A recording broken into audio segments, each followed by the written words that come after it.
Los Angeles, California. Sherman D. Manning, and we're live from Los Angeles, California.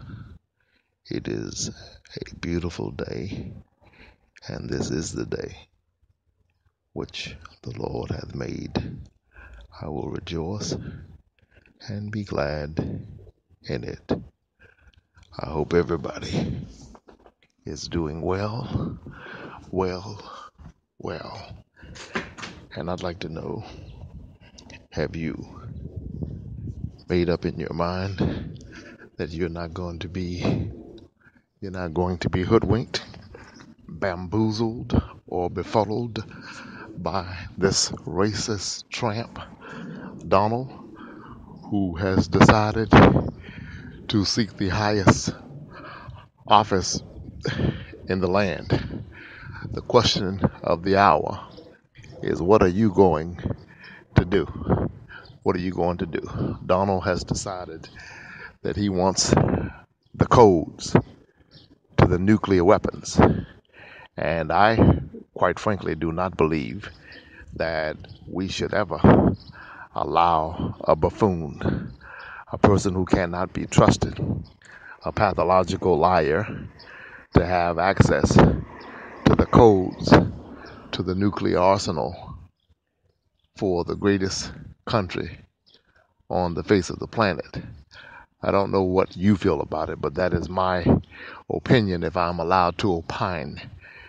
This man is mentally disturbed, to be quite frank with you.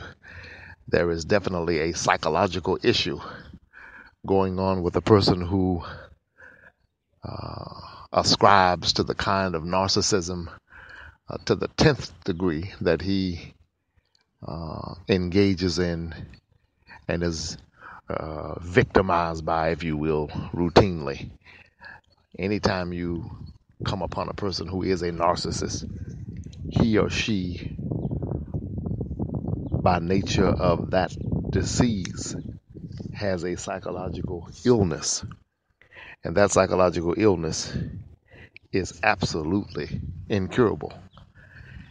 Here's a man who will look you straight in the face, directly in your eyes, and tell you that he does not wear a toupee. And it is the principle of the thing, so far as I'm concerned. I can handle you wearing a toupee. I can handle you wearing a wig. I can handle you wearing anything you want to wear. But when I cannot trust you to say, I'd rather not say, or I'd rather not discuss it, or this is my personal business, or to simply tell the truth and say, yes, this is a toupee, I'm going bald, or what have you. When I can't trust you to tell the truth about it, then if I can't trust you, Christ says, be faithful unto a few things and I will make you ruler over many things. The point being, if I can't trust you in something small, how am I going to trust you in something tall? If I can't trust you to tell me the truth about the little things, then how am I going to afford you with the kind of trust that is necessary to give you the codes to the nuclear weapons? If this nation were to be foolish enough to elect someone by the name of Donald Hitler, we would see the end of the world as we know it.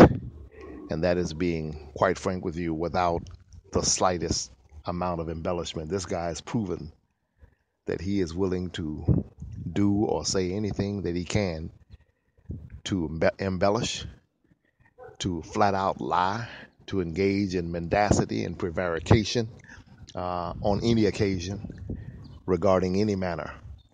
I mean, when it comes to Donald, how do you know he's telling a lie? And the answer to that is when he's breathing. When his lips are moving, he is lying. And so the defining question of this country, of this hour for this country, is going to be, what are we going to do about Donald?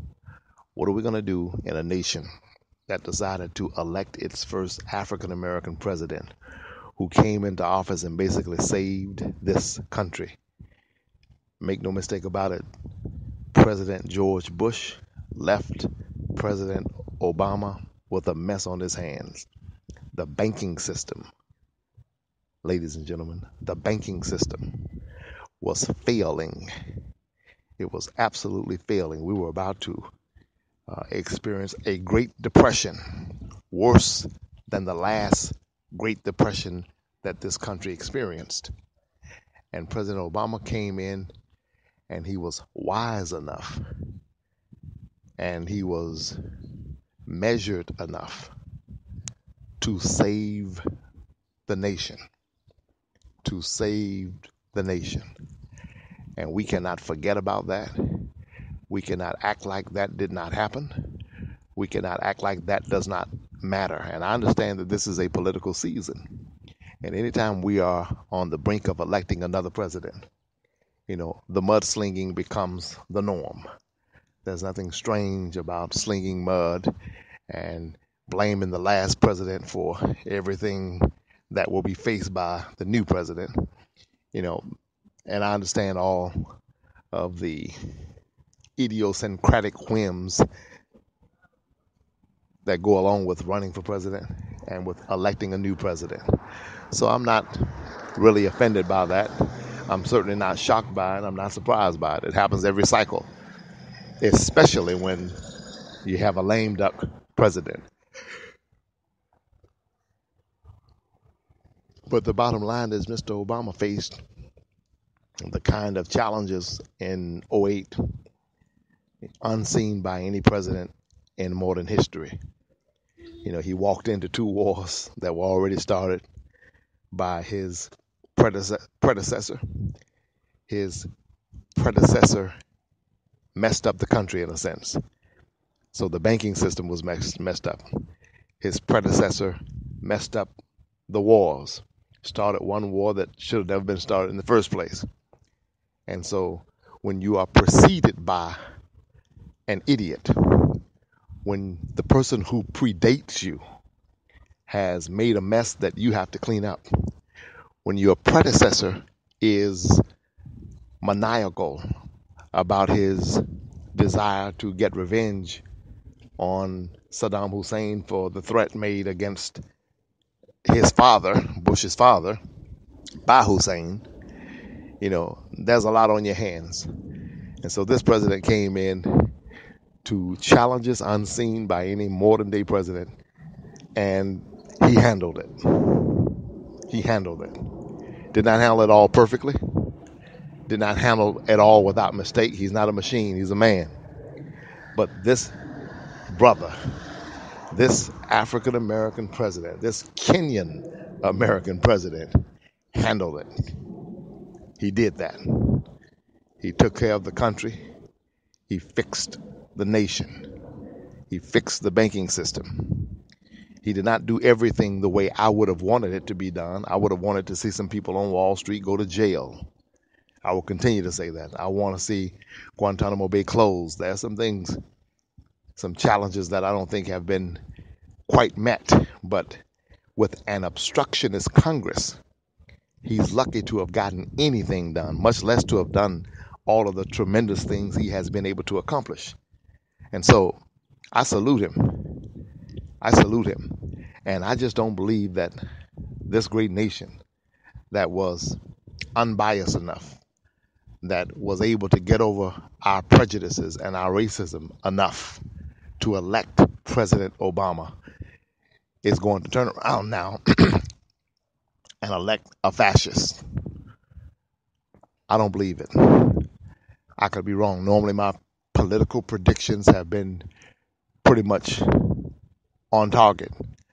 I could be wrong, but I do not believe that it is going to happen. And I do know this. If every person listening to me would contact another person who's not listening to me, and the person that you contacted 3 or 4 more other people, and you got those people registered to vote, and they all went and voted against this buffoon, we would see tremendous change in this country.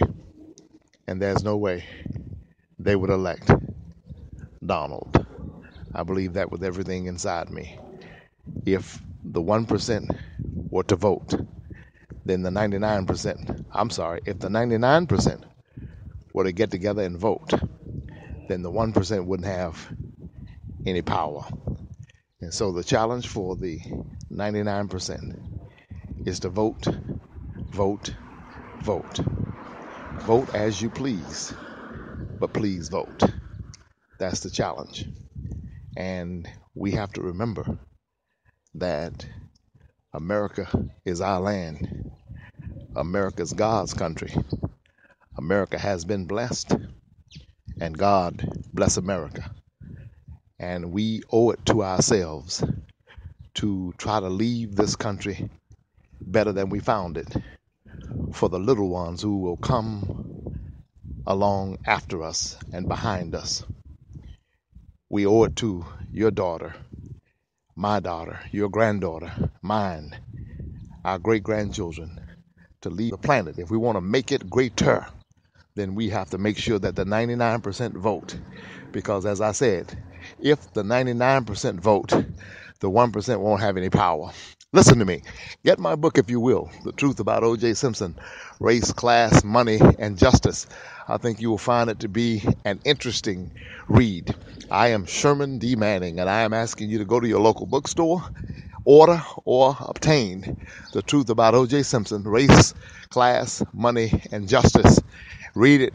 Go on Amazon.com, write a book review. Tell us that you read it. Sherman D. Manning. I'll be back later today with our segment called Making a Murderer. Making a Murderer. Tune in, tune in, tune in, tune in. We're going to try to do this at 6 o'clock p.m. West Coast time, which will be 9 o'clock p.m. in Atlanta, 7 o'clock in the morning in, 4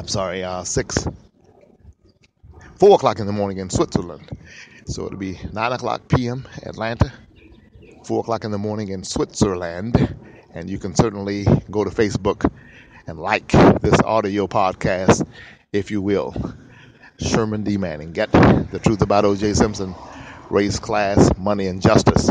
Let me talk about another book that I haven't talked about in a while. From the Palace to the Prison, and From the Prison to the Palace. You need to get that book. That's a book I wrote years ago. From the Prison to the Palace. And it is also titled From the Palace to the Prison. It is a book loosely based on the life of Joseph in the Bible. And anybody that knows me that knows that Joseph is probably my favorite Bible character of the Old Testament. One of my favorite characters in the entire Bible is Joseph, because of what he went through and what we can learn from what he went through. Joseph, that mighty man, that man who was locked up in prison for an attempted rape that did not happen.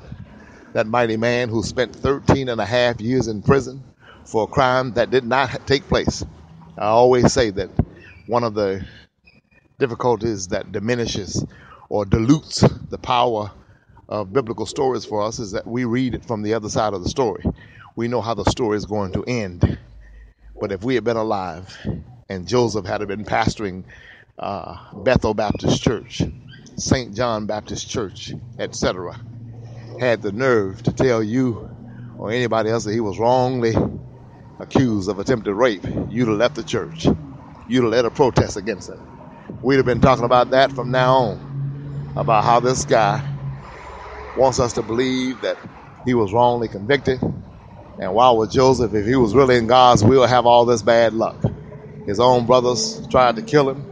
They sold him into slavery. And now you want us to believe that he is wrongly convicted. We'd have been talking about that from now on.